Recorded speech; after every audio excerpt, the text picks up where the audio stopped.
La décrue du nombre des cas de contamination dans les 4 coins du monde était à l'origine de beaucoup de bonnes nouvelles concernant les voyages.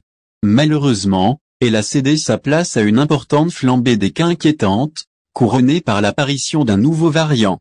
En effet, après une bonne stabilité et une décrue dans les cas de contamination, les autorités algériennes ont rouvert partiellement les frontières aériennes et ont autorisé la reprise de beaucoup d'activités, et ce, tout en maintenant les mesures préventives.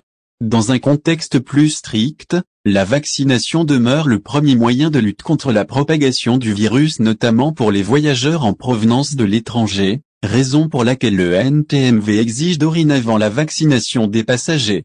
La vaccination est désormais obligatoire. L'entreprise nationale de transport maritime de voyageurs, ENTMV, met à jour ses conditions de voyage.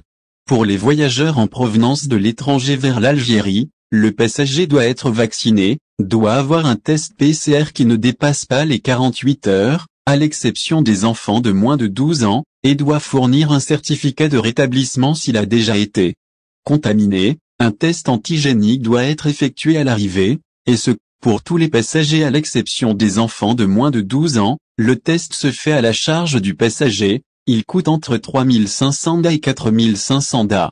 Quant aux passagers en partance de l'Algérie vers l'étranger, le passager doit être vacciné, doit avoir un test PCR qui ne dépasse pas les 48 heures, à l'exception des enfants de moins de 12 ans, et doit fournir un certificat de rétablissement s'il a déjà été contaminé.